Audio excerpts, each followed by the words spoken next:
My name is Cecilia Ritacco, and I conducted my spring research under the direction of Professor Kira Sanbonmatsu. My research adopted a violence against women in politics framework and examined online and intersectional violence against women in the 117th United States Congress. Violence against women in politics is a concept that draws from both political violence and gender-based violence literature. It addresses their convergence, and it posits that violence against women in politics represents a frequently occurring but underexplored phenomenon that may depress women's political representation.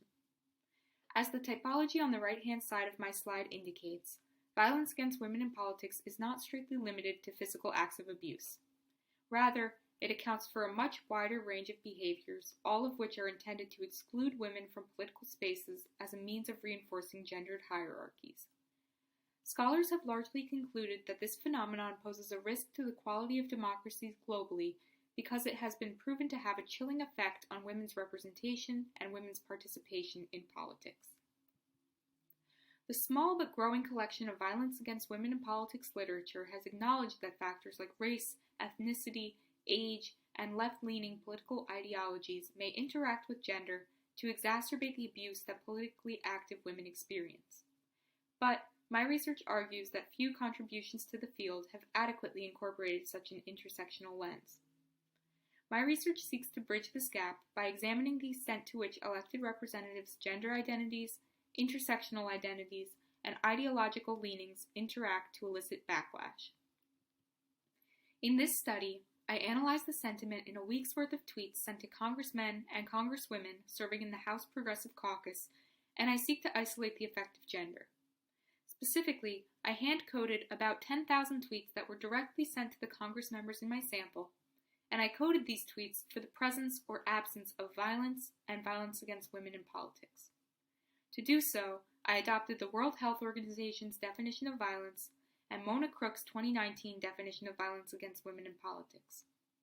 I further coded tweets that displayed violence and violence against women in politics to see if they made any reference to the Congress members' intersecting or progressive identities. My sample consisted of 3 pairs of similarly situated progressive congressmen and congresswomen. Before settling on these pairs, I collected data pertaining to all Congress members' personal characteristics, as well as characteristics of the districts that they represent, and I selected pairs that were alike in terms of most characteristics, but differed in terms of gender identity. I analyzed my data at both the tweet level and the Congress member level. As you can see here, if we look at the data at the tweet level first, both violence and violence against women in politics are rare among all tweets coded for the purpose of this study, although violence against women in politics is slightly more rare. Of the tweets coded as demonstrating violence and violence against women in politics at the tweet level, those that further made reference to representatives' intersecting identities, including their progressive political ideologies, were equally uncommon. I expected to observe both intersectional violence and intersectional violence against women in politics because all members of Congress in my sample sat at identity-based intersections and all are progressives, which aligns with the broad definition of intersectionality that has been adopted by scholars of violence against women in politics. While this did occur, I found no evidence that intersectional references were shaping violence against women in politics to a greater degree than they were shaping violence among the tweets that I coded. Finally, at the Congress member level, across all 3 pairs, men consistently experienced more violence than did their women counterparts.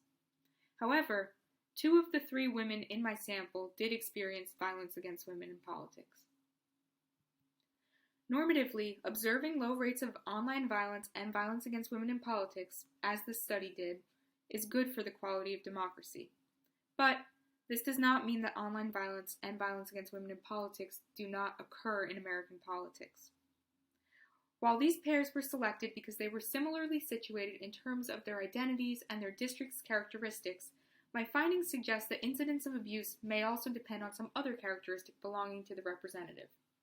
Anecdotally, I noticed several tweets linking Jayapal and Jeffries to their caucus leadership positions, for example, and this indicates that leadership positions and time spent holding public office may also shape the extent to which the general public engages with representatives on social media.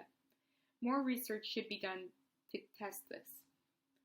As a main takeaway, though, the fact that the findings within these similarly situated pairs were different with regard to the quantity of online violence observed and online violence against women in politics observed indicates that gender is certainly shaping the experience of online violence targeting progressive politicians. Violence against women in politics may be standing in for, or even replacing, the violent incidents that target congressmen. For this reason, violence against women in politics does, indeed, pose a threat to the quality of our democracy, and it warrants the attention of scholars and policymakers alike. Thank you.